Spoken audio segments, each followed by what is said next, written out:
Hi, it's Mark from the Digging Deep podcast. Just a quick one before we get started. Over the past few weeks, we've had more than 15,000 views and listens across the podcast, which is brilliant. So first of all, thank you. But what we are seeing is that a lot of people are watching and listening and not subscribing. So if you are enjoying the podcast, I'd really appreciate it if you could take a moment to subscribe, whether that's on YouTube, Spotify, Apple, or wherever you get your podcasts. It makes a big difference and helps us keep growing, bringing in great guests and improving the show each week. Also, give us a follow on social to keep up with everything we've got going on. Right, let's get on with this week's episode. How you doing, guys? See you both there. Really good, mate. Yeah, you right? Yeah, lovely day. A bit tired, watching Super England. Which, get through if anyone's time. And, where are we for anyone listening in a few weeks' time? We just got through to the semi-final, so... Yeah, that's what's doing my fucking head in. Do you know what? The amount of people and want to be, pundits and I've got to call out that twat Adrian Doan on Talk Sport, who thinks he's like a god when it comes down to commentary and stuff like that. I don't know what people expect. We get through ridiculous conditions. With no preparation and play Mexico, do really well, get through, and it's not as if we win the World Cup every year, is it, or every 4 years, and then we get through. You've got 3 days to prepare, and you're back on playing again in massive heat over there. If anyone knows how hot it is over there and how it's, if you've ever played in a stadium, which I'm lucky enough to have played in a smaller stadium than that, I can imagine the heat. It'd be like going to, for the listeners who are into construction and plant hire, it's like going to Hillhead the other day. If everyone went to Hillhead, cooked and baked. And then we're grading our players. We're going, oh yeah, he was only 1, he was 4. You're thinking, Jesus Christ, we're probably playing against one of the best strikers in the world and one of the best midfielders. And they really were a good team. And then people are just... honestly, and the other thing that's doing me head in is like, the amount of people. I mean, it's all great. Everyone jumps on football bandwagon when England are playing in the World Cup, and it's great to see everyone. But I'll try to get back from London yesterday. Had a bit of a birthday with a mate, and then we all then said, "Well, look, it's going to be a nightmare in London. Let's get our own separate ways." And get home and do our own thing. Talking to a couple of coppers, and they were like, "Oh God, yeah, this could turn out bad." And all over the news is people fight. I mean, they were fighting in the train station when I was getting on the 6 o'clock train. What's the matter with this country? We can't be happy, can we? We can't be happy that we're in a semi-final, and just be grateful that we're there and. If we've played well or not, we're there. Jesus Christ, that's what's done my head in. I don't know about you guys. You know what's done my head in this week, right? This has been ongoing for a while, but I'm just getting it off my chest now, right? I love avocados. Do you love avocados? Not really, but you don't. Okay. Do you like avocados, Mark? Yeah, I don't mind it mashed in with something. I don't think they're a great thing on their own. I wouldn't go and eat it like an apple. No, I like it sliced up with a bit of breakfast, a bit of ham on toast, a bit of egg or something like that, right? But what does my head in is that you go down the shop and it says ripe and ready avocados. Now, to me, ripe and ready means, I could go home and open it up straight away and get it all going on my breakfast, right? Now, I've got more chance of cutting up a bit of limestone down at Gallagher's Quarry. Right, there's nothing about it's ripe and ready. What they should do is put ripe and ready in a month, right? Yeah. At least I know where I stand, because then I'll tell you what, Mark. I've then done something a bit like a stonemason. I've ruined it, right? I've got some sort of shape in it that represents, I don't know, a handrail. I don't know what's happening to you, Mark. From when we first ever met you, you've changed. You know what I mean? To me, you was a Witherspoon's breakfast man. You know what I mean? Full English. We even had an argument about red and brown sauce. Remember? When you put your red brown, and you're talking about avocado and toast with a little bit of ham on top and this and that. So what's the matter with him, Liam? I don't know if you've noticed it's the old timber. I can't eat a Weatherspoons every day. That's where I meet people like But you, Liam. you have reminded me something that everyone's got to know about, right? And Right. everyone's got to watch this, right? Everyone's got to know about this, and I'm going to clip this out so everyone's going to know, yeah? This wound me up yesterday because you've said avocado. You got me thinking supermarket, which the story will go, and you'll just be unbelievable. So I was funny enough. I was in the same bar, actually sitting on the same chair 2 days running. One was it was the All Bar one down Shad Thames. You was meant to turn up, but you didn't. Oh, remember on Friday Yeah, I was working, funny enough. because you was working. Yeah, well, we was networking down there with a few people. Anyway, let's What, say watching fights at train stations. yeah, networking with a waiter. £7.40 for a pint of Peroni. Yeah, no, okay, here's what it is. You can say what I'm not here debating the price of beer, but what I am debating is I thought, well, do you know what? It's my mate's birthday the next day. And it'd be a good opportunity for me to get back that, that's a good vocal place, good place, nice by the river, isn't it? You can have a nice beer. It's all shaded there as well. Lovely place to have a bit of nose bag, a few pints, and then move on. So I sat down, first pint of Peroni. How much? Day later. £8.50. Well, they've knocked it up because it's. So they've knocked it up. And I says to her, I'm not being funny, like, how comes your Peroni 7.40 on a Friday and it's and she was going, oh, because of events. And I said, well, what event are you having then? She was like, what event's on? There's no event, is there? You're just taking the piss. And then, right, make it even worse, I read a story on the train that Waitrose. So you talk about the supermarket where your avocado is. You look at your avocado and you've got that little ticket by the side that tells the price, doesn't it? 99p for the avocado, yeah? Simple, 99p. Well, Waitrose are making it digital, yeah? So that 99p now is going to be a little digital screen. And what they're going to be doing is on a Saturday afternoon when it's Ramo, as soon as you walk in that shop, they'll press the button and it will put everything up 15%. Really? What? So in the they're busy up and down times, in the busy they're going to ramp it up, and in the quiet times, they're going to ramp it down. What the fuck is going on? And people don't know that, yeah? People have got to know that and jump on the bandwagon. And if Waitrose are listening, you can fuck yourselves. Choose my French, but you're not. I ain't going. You won't go in there, will you? Don't go in. If that's what they're going to bring into all their shops, or anyhow, do not go in there. In actual fact, go back to the old farmers' shops if you want your fruit and veg. Just go back and pay what you're meant to be paid. What a shower. And All Bar One calling you out. If anyone else is doing that, it's fucking out of order. It's just taking advantage, isn't it? Do you not think that the people in charge of Waitrose, maybe they used to work at Esso or something, and the prices go up and down hourly on the garage forecourt, didn't they? So, No, they're just clever fuckers that think they're cleverer than everyone else, and I think people need to call them out. And yeah, look, we should get enough people on social media shouting about that. I think it's outrageous. I don't know what you think, but I think it's outrageous. You talking about Weatherspoons reminds me of a bit of a joke, right? Yeah. Two blokes not seen each other for a couple of years, texting one another. So one says to the other bloke, mate, how you getting on? He said, yeah, so I'm keeping busy. I do a bit, for charity nowadays. I do a bit of cooking, a bit of, helping out with the psychology, a bit of talking to people with problems, cleaning up for them and stuff like that. And he went, oh, wow. He said, what charity do you work for? He went, no, sorry, not a charity. He said, Weatherspoons.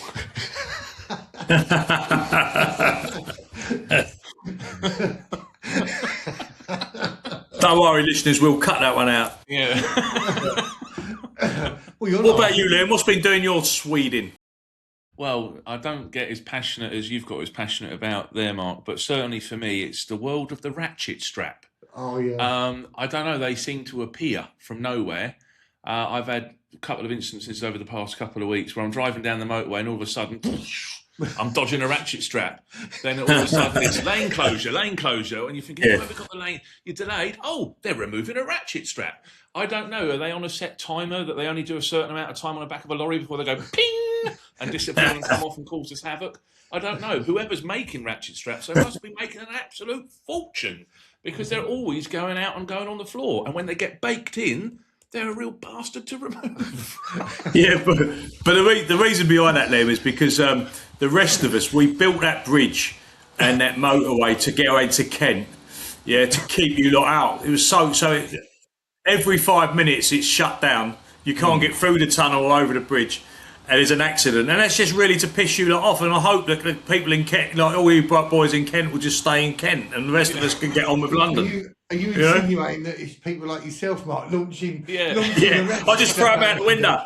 What I do, as those who have regularly listens to the pod, I get in the middle lane and I get out of the middle lane and I throw ratchet straps all over the place, like Luigi or whatever it was, or Mario Brothers karting, and it was like a banana skin. Yeah. He's got a ratchet strap. Have a couple of them. And if you notice that, always lands hook up as well. Well, at least yours is a little bit more working class, Liam, rather than the avocado on toast. And especially when Sarah owns like a calf. Is that what's changed in the calf now, Mike? Is it a bit of avocado? And she don't do it now, which is why I've got to go. Yeah, she does the proper breakfast. You know what we all want? Proper bacon, eggs, proper cowboy breakfast. That's what she does.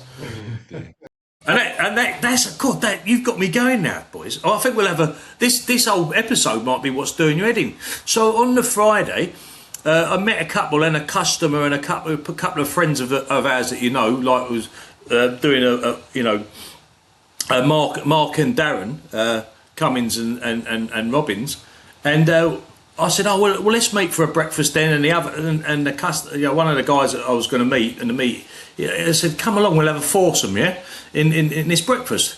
And funny enough, Mark did say, why don't we meet at a Witherspoons? I said, no, custard, I said, I went there with Mark Scott, and I must admit the sausages was like eating my own fingers. It was like really, it weren't really for me. And you got enough to feed a third world country on your plate, but it was only £3. You can tell the quality's not going to be what you expect, is it? So we went to the Breakfast Club. So since when does a breakfast? I mean, maybe I'm too old school, but I remember going in, the full Monty, £5, and you get a cup of tea and a bit of toast, didn't you? You know, it was £17 each. I walked out of there £70 light, £89 light for 4 breakfasts and a few teas for breakfast. Yeah. I said to the girl, I ain't asking for a flight to fucking Milan. Just want a bit of fucking bacon and eggs. And then they done like, instead of giving me baked beans, they gave us normal, like proper beans, and they'd mixed it up with some spicy tomatoes and made it all. And you think, what are you on? What are you on? Anyway, sorry, fucking going off piece. Inside or outside of a ramekin, Mark? Because I never understand the ramekin debate. For me, you want it all on the plate, mix it all up, go for it. Now they say, would you like that in a ramekin? No, I just want it on the plate where it belongs. Yeah. That's because when they deliver now in these little, and they always deliver the beans in a little pot, don't they? That little tiny thing like that, and that's because it's like fucking tablespoon. It looks really much until you pour it on and you've got nothing. You go, where are they? Well, that's not even a ladle. It's not a ladle. Right? You'd have got a ladle, wouldn't you? The girl would have had a massive pot. I bet Sarah's got a massive pot cooking of beans all day, you know what I mean? And she sticks the old ladle in, swacks you a big load of beans on. But no, this is a little pot. Yeah, but that's what does made it, Mark, right? That's what does made it. Have you tried picking up that little pot? Right? Because it'll burn your bleeding hands off.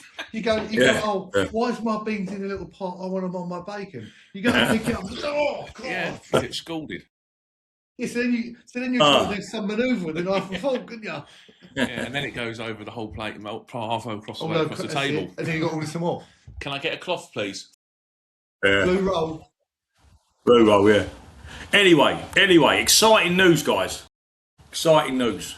So welcome everyone to the pod. So we've had a bit of a rant there, but that's what we do. We like to get it off our chests before we start anything serious. And if it's your first time listening, thanks for joining us. If you're one of the regulars, thanks for subscribing this week. It's been fantastic. We're getting quite a few subscribers now. We still don't get the subscribers, funny enough, to the listeners. We get loads of listeners and everyone forgets to subscribe. So just a little reminder, although I have reminded you before this with the outtake that I do before the start of the show. So we normally take one topic affecting construction and plant hire, and we just really dig into it. Today's episode is a little bit different.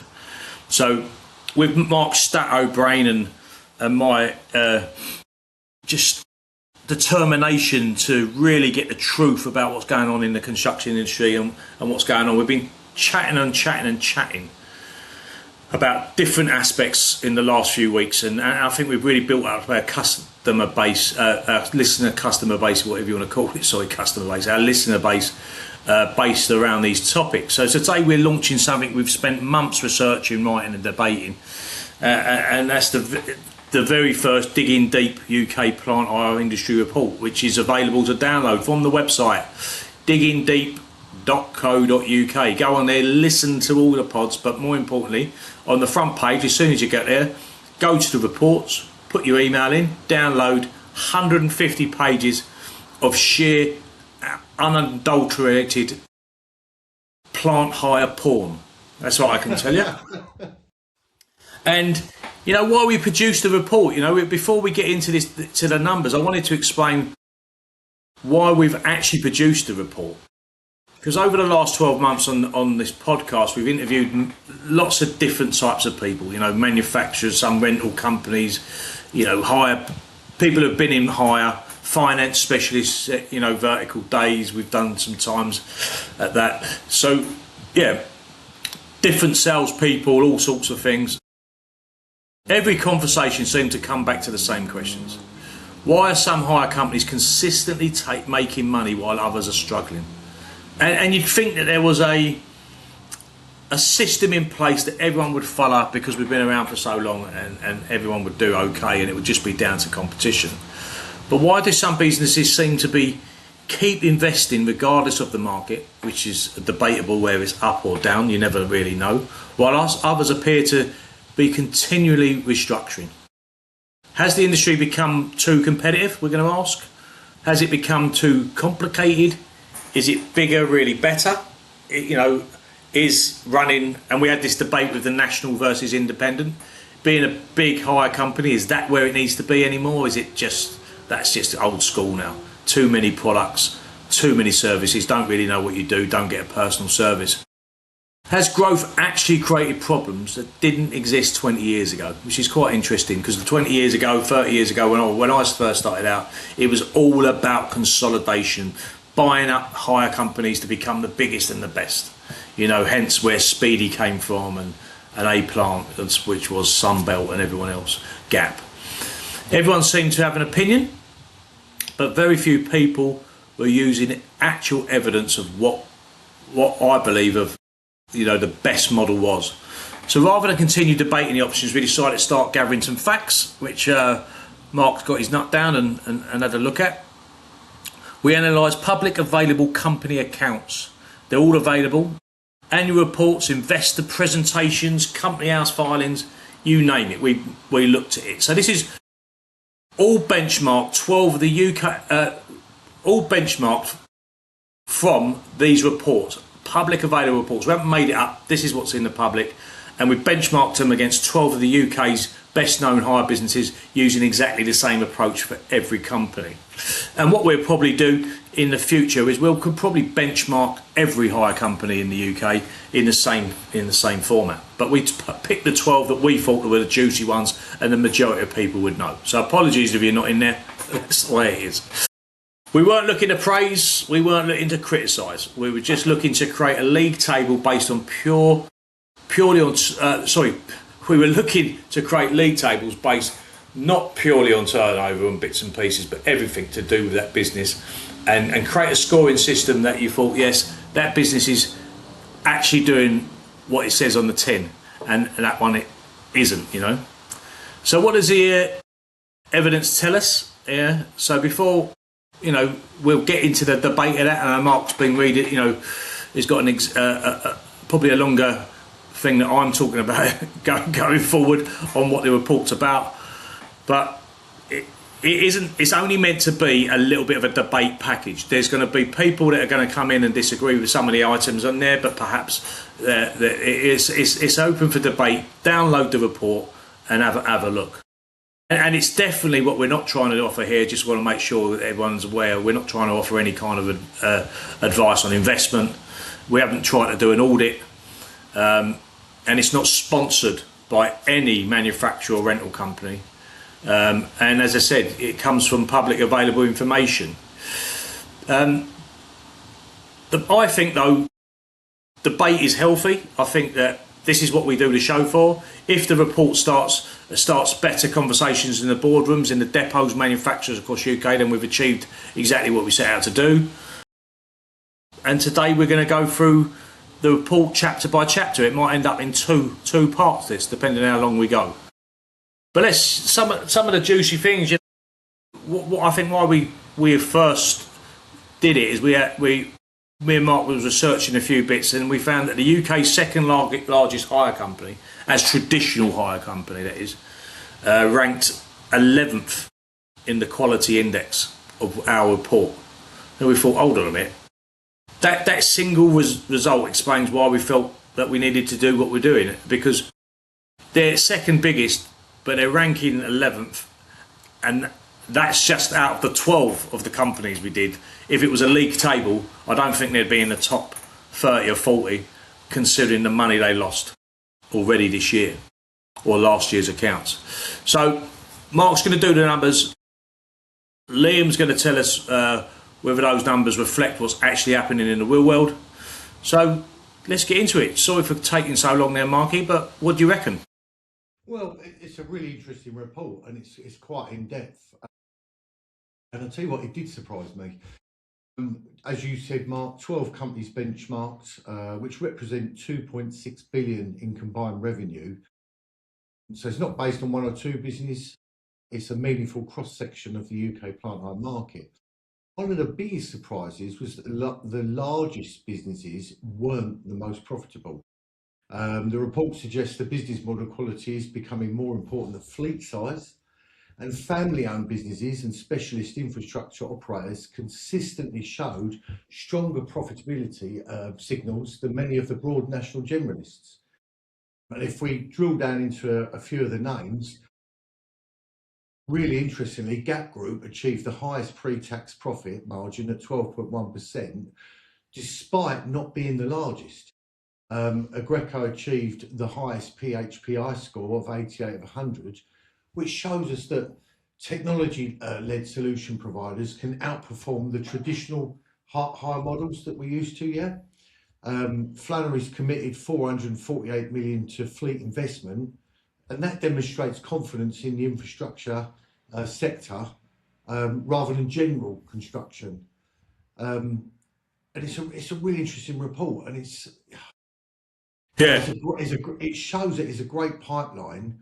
Demand isn't disappearing. The challenge to converting the demand into profitable growth, that's the key. That's what the report shows. Well, Mark, before I'll cut this bit out, but just make sure when you're both talking, can you have the mic underneath you? Oh, because yeah. Was right. Okay. Was that not? Was that really low then? It wasn't great, but it was okay. So do you want me to go again? No. It was good enough, but just do that. Pass it between yourselves. Looking that way and all that was good. I was getting right excited. Okay. So it's interesting, because if you'd asked most people 5 years ago, they'd probably have said that the biggest fleet wins, wouldn't they? I mean, this thing in the late 90s or early 90s, to really buy everyone up, and the contractor wanted this one-stop shop. I think they still want the one-stop shop, but I think that they don't get the service the bigger the animal is, by the looks of it. And whatever some of these hire companies are doing, these big hire companies, that they need to have a proper look at themselves, don't they? But you know, we always thought that the biggest depot network wins. We knew that from plant hire was rubbish. We knew that if you're a big plant hire, you know, it's very expensive to have a depot, and therefore very expensive to move equipment around. So you move it further afield with lorries, much cheaper. You know, and everyone thinks the biggest turnover wins, but you know that from the A plant days, Mark. You know, turnover's what? What is it? Turnover's vain, wasn't Yeah, turnover's vanity. That's Profits, turnover's vanity. Profit sanity. That's it. That's the rhyme. I couldn't think of the rhyme there. It's too early on a Sunday morning. So, Mark, before we get into Liam, I'll ask Liam, like, what was there one finding that you actually stopped and thought, yeah, I didn't expect that? Was there one statistic that generally changed your own opinion? Yeah, there was. I always knew that utilisation mattered. I suppose I didn't really appreciate how much. I mean, look, going from say 70 to 85, that isn't just a nice improvement. That is actually the difference between an average business and an exceptional one, and it's all in the data on that report. But don't you think that though there's a danger there, isn't it? Because it's easy to say utilisation. We could throw everything out the door for fuck all, couldn't we? But some of these hire companies, what I've seen from the report and what the statistics show, is that they're trying to get their utilisation, but they're trying to get it up with big contracts and no margin. I mean, no margin. Do you know there was a hire company the other day that was selling some product, a dealer who sold some equipment to a hire company the other day, and it was like they made, these was like steel saws, yeah? and they made 6% margin. And the guy was telling me, I made 6%, and I'm like, what are you doing it for? What are you doing? Why are you selling product? Because there's so many. It's showing that either the supply chain's saturated. You know, the hire companies now are getting that at a cheaper price. They're not getting it at a realistic value. So therefore, they're able to drive the price down even further to try and get more customers. And if the dealers in the plant and equipment and tools held the margin higher, then perhaps the hire rate would go up. If you know what I mean. And this is the thing. You know, obviously utilisation is important. Utilisation is an indicator, I suppose, for a daily indicator that lets you know where the business is heading. But of course, behind that, the equipment has to go out for the right rate. I'm not being funny. You were talking about 6%. You can get 5% if you put it in your bank with no risk. So what you're saying is the guy's putting it out for 6%, but he's got the risk of not being paid or part paid, and all the other challenges we have in the construction industry about getting the actual money in. He might not get paid for 90 days, then he might as well put it in the bank. We won't mention the hire company because everyone will know who it was, but then again, we're all connected to one, I suppose. The depot at the time was probably making 200,000 profit a year, and running lorries and big plant out of that depot, the expense of everything else, and making 200,000, all the staff. And when I just went one day to the particular owner and I said, I've had a word with an estate agent and we can rent the thing to somebody else for the market value of 350 grand. Why do we want to have a depot? Why don't we just rent it to someone else and get 350 grand without all the thing? But look, both of you can answer this. You know, I've got some particular questions for you, Liam. But you know, on the report, did the amount of debt surprise you? Were the listed companies weaker than expected? Yeah, I mean, I think for me, you've both been working extremely hard on this over a number of months to produce this fantastic report, which definitely agree everybody to download it and have a look at it. The benefit for me is that coming in as a guest speaker today, I didn't have that much extensive time to look over it. So for me, it was quite interesting because in my head, and working in the industry for a number of years, I had a certain perception. And actually, what was fascinating, glowing through the glossary and through the report, actually turned a few of what I had, those perceptions in my head, upside down. And I think, you know, you're absolutely right. There's some there that I can't believe that I thought were particularly financially strong, that the report indicates they're not. Those that I thought were the really big players, and if you go back 10, 15 years ago, you would have thought they really were out there at the forefront of the plant hire and tool hire sector. And actually now they've almost, whilst they're still trading and still obviously bringing in a revenue, they are nowhere near where you would expect them to be. And I think that probably, for me, in summary, goes to show, don't rest on your laurels. Don't think that you've got a winning formula, because, as we all move forward in time and we're all getting older and, the marketplace needs to adapt and change, those that maybe aren't adapting or are changing as much as need to are those that have probably started to struggle. And, there's some evidence of that in this report. Yeah. I Yeah. mean, So go on, Mark. Sorry. I was going to say, the thing is, debt can be good. Debt is great for funding assets. But debt doesn't destroy a business, but poor returns on borrowed money does.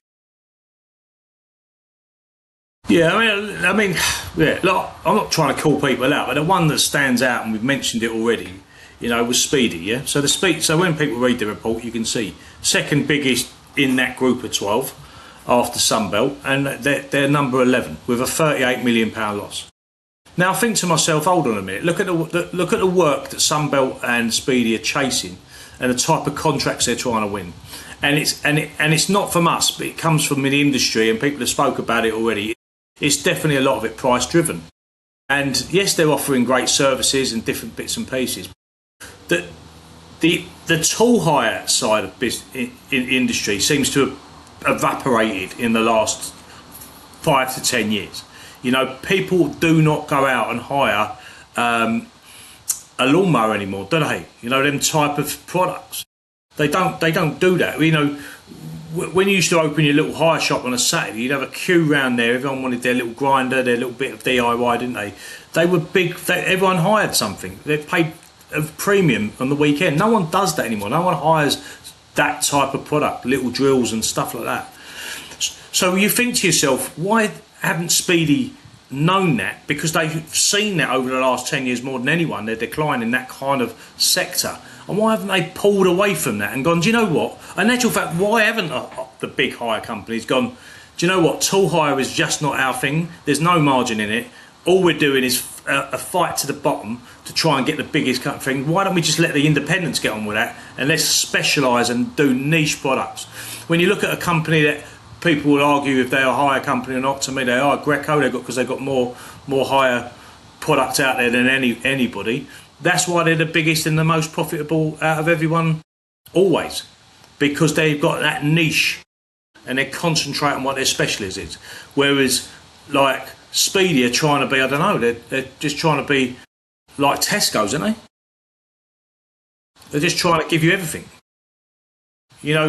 But would you buy your clothes in Tesco's? I don't know, some people do. So it's confusing, isn't it? You go in there, you're buying your clothes, and then you're buying your apples and oranges. Yeah, so I think one of the really interesting things with Speedy, if we go right back through the years, Speedy was always a great place for the one-stop shop, wasn't it? That was the Speedy USP, wasn't it? You could get your drill, you could get your floor grinder, you could get your alloy tower. So it didn't matter if you was in, heating, ventilation, maintenance, groundworks.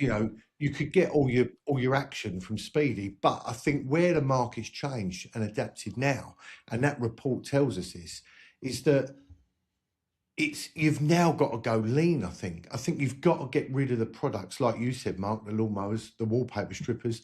Get rid of the products that aren't making you any money, because what that's doing is the products that are making you money, the products are being diluted by the ones that aren't.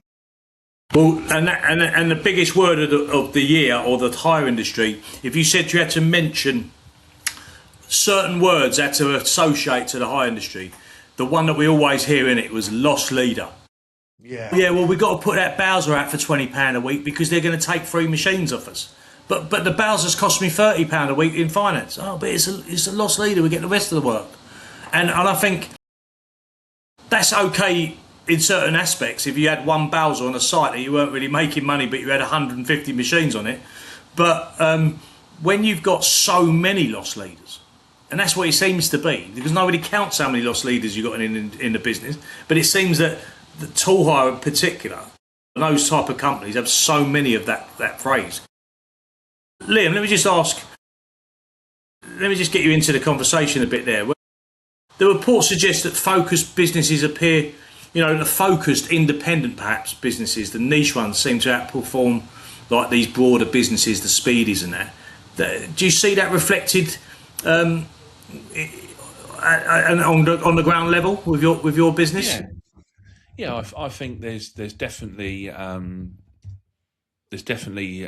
some comparisons there to make for sure on the report. I think those that are probably more focused in a niche market sector, and those that do switch on to customer care and customer service, are the ones that we go back to. I mean, those that are family owned and independent, I think probably do care more than maybe a national giant that has lost the personal touch. I think it's about discipline within those organisations and about management. I mean, you spoke there about lost leaders. Again, one of the secrets I was always taught, many years ago was the upsell. So yeah, okay, someone's asking for a Bowser or a 3-ton swivel dumper, but you want to say, what's the Bowser fueling? What's loading that dumper? What's going on that site? And again, I think if those larger organisations that have got people in there potentially just picking up a paycheck at the end of every month and don't really care how much utilisation is across the fleet, how much the depot or the business is doing, then you're in trouble. And I think there's probably more emphasis on that on a smaller independent side of things, where they do want the attention to detail and they do want to have that upselling and trying to spread across and getting the revenue stream up. So certainly, from my perspective, working in the sector that I do now, and hiring in plant and equipment, we do tend to lean towards those that potentially can give you that personal touch, which has been, in my opinion, lost with some of the other more national players. So both of you can answer this. Both chip in. It's just saying it's on my mind. If you were sitting then in front of like any of the hire company owners, CEOs listening to the podcast, what's the one thing you'd both tell them to stop doing, and what's the one thing you tell them to do more of? Because you're both end users and both users, aren't you? Yeah, I think, look, this is the thing, and I know we spoke about utilisation. For me, utilisation drives almost everything in the sense that it gives you an indication of revenue, profitability, return on capital, and ultimately your cash flow. Yeah, because you don't want assets sitting in the depot doing nothing. And this is the thing. The reason why is when you get into that report that we're talking about, the report identifies that 60 to 70% utilisation with the right pricing we're talking about gives you your break even. But the actual best operators on that report are achieving 85% plus at the right rates. And then they've turned their businesses into an amazing business from a good one. Yeah, but so then what would you tell? What would you say to the owners that you've worked for, or let both? What I'm trying to say is put yourself in Liam's position. Liam, you're an end user more than a hirer of equipment. So what would you tell to me or Mark? What should we do? Stop doing, and what should we do more of? I think there should be definitely more of the training of the people within the organisation and of the business to really learn and understand the products. I mean, again, I can give you an example. Many years ago, where there was a debate happening on the telephone between the hire desk and the customer, and it actually transpired when I looked into it that the people on the hire desk didn't understand the product, didn't understand what they were charging for, didn't have any comprehension or understanding what they were doing. And actually, when we took that conversation offline and trained those individuals to say, well, this is actually what a beacon is, this is what the purposes of a green seatbelt beacon does, all of a sudden they had a better understanding that gave them the confidence to sell it. So for me, I would be saying definitely continue to upsell across your business, continue to make that investment in training to those individuals that are representing your business. And I'd also be saying, don't take your foot off the gas, because if you think you've got a winning formula And it's been demonstrated in this report, those that were out the front 10 years ago are now not necessarily out the front, they're trailing behind. So, continue to review and reflect on your organisation, because, for me, in what we're doing as a contractor, if we took off the gas and didn't review the tender process or how we were pricing work, we, again, would be in trouble very, very quickly. Yeah. And I remember a story similar, and this was something that livened me up. I'd only just gone into the business. Me and you ended up doing a video, Liam, on some safety stuff and bits and pieces, and we ended up doing a few videos on the thumbs up and bits and pieces. But it came from a different company, and when we did that in a lot with Skanska and companies like that. But this was Balfour Beatty's, and Balfour Beatty's was my. I'd only just joined the business, and Balfour Beatty's were one of my good customers from my previous business. So I'd grown up and become a director along the lines, and then an MD, the same in line with the Highways Balfour Beatty's MD. You won't mind me mentioning Phil Clifton, and we were both Liverpool fans, and we both used to travel together the odd game and stuff like that. So I used to get on really well with him. And I said to him, look, we're only doing a small amount with you. And I know that your main supply, our competition is doing a lot more. And I think we was doing like, I don't know, 1 million, I don't even think it was that, with such a big organisation. And I said, let me meet you and find out why we're not doing, what's it about? Is it just relationship? Because obviously we've got a relationship now, so maybe we can do a bit more. Yeah, and we did meet, and I met him for lunch in London, and he said to me, look, you're just too transactional. And what he meant by that, and I think a lot of the big hire companies could listen and understand this, is that you're just a transactional business. Our relationship, therefore, is just transactional. So every time I want something, I'll ring you. And then when I don't want it anymore, I'll ring you. And that is our relationship. There's nothing in between. And I thought, well, what do you mean, nothing in between? And he said exactly what you said. He said, well, others will bring a machine down there for free, He said, I'm not asking you to do that, but they're training people on the latest technology. There's a new 20-ton excavator that's come out of the packet. It's got a new widget and a new that. They're bringing it down and getting the guys on site to learn about that machine and showing them the benefits of it. So that's not making them any money, but what it is it's entrenching and connecting them within the business, and it makes you more of a partner than a transactional business. And that's always stayed with me. And I look at if I'm dealing with a Speedy or I'm dealing with one of these big hire companies, you're more likely just going to have that relationship, aren't you? Just that ring up, I need something, can you get it? And if there's a problem, it's broken down, you haven't delivered it on time, blah, blah. And that's your relationship. And you've got to try and build something different, haven't you? I think, Mark, you've hit the nail on the head there. And, again, from a contracting point of view, we have the benefit, if we've got a job over 6 months, the contracts manager or one of the directors is on site every week having progress meetings, you're thrashing it out, you're having the discussions, you're building the relationships, you're going for breakfast, and that relationship all the way through from planning, delivery, execution till you opening up the building, or you're saying, here you go, here's your site back, it's fully decontaminated.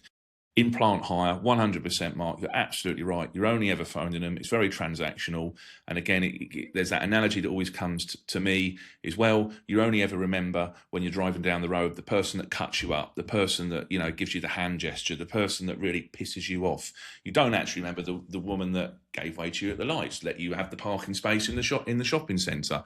And I think, again, with the plant, it's very transactional. And like you say, unless you're phoning up moaning, there is no real interaction, and like you say, no one makes that conscious effort to go down, be in and around it. And I know it was something that we did try to between 2012, 2016, that era. We were making videos, we were trying to interact, all of us collectively on this podcast, with those customers, getting in and around, trying to build a relationship over it being transactional. But I think that there is, some really powerful stuff. Yeah, agreed. Yeah, I think that's where a lot of people fall down, I think, in the business today, compared with, say, 20 years ago, is I think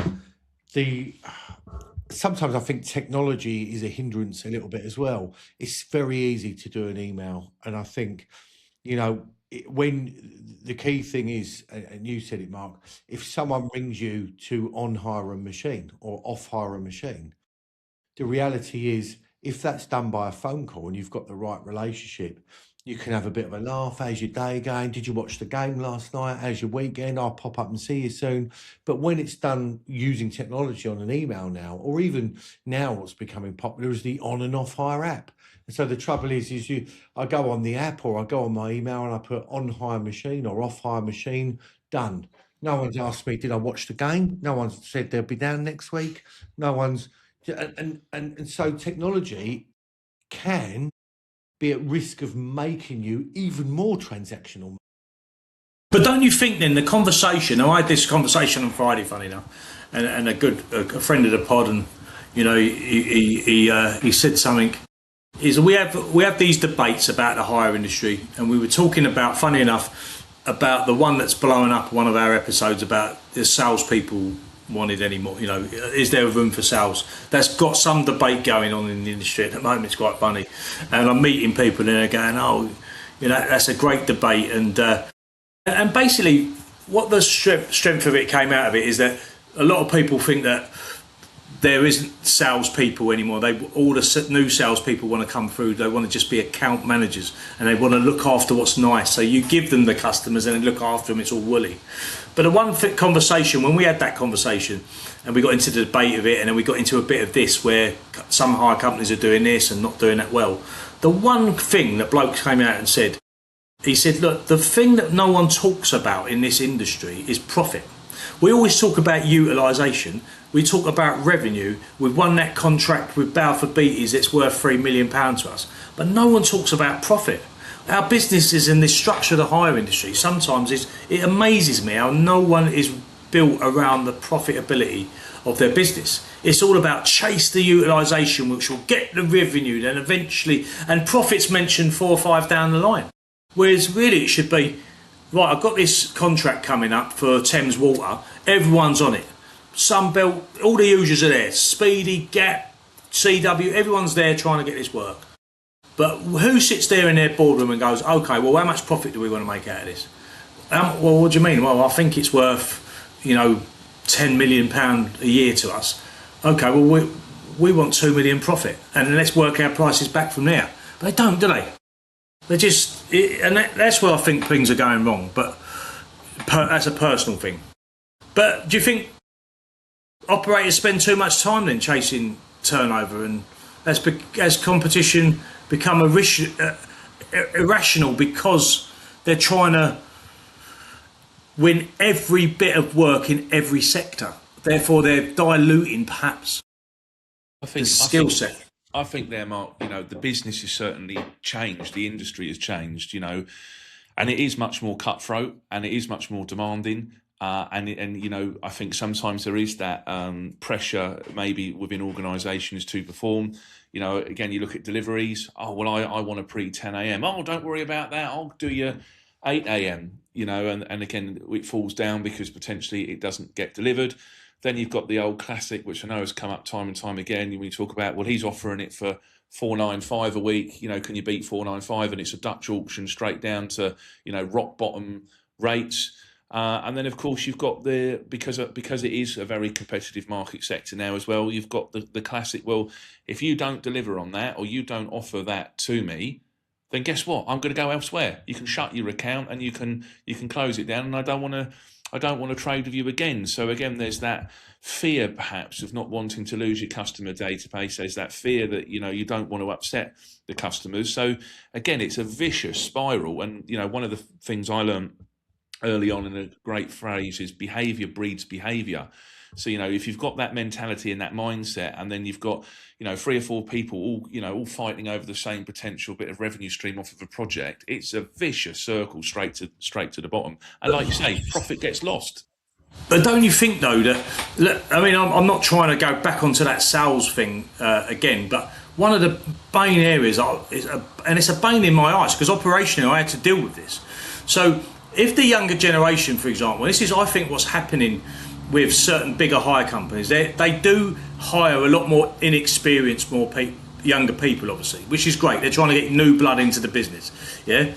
But what they're doing is by giving them so bringing a young lad into a hire company and saying, there's 50 accounts, just go and have a coffee with these people. They're not interacting correctly, right?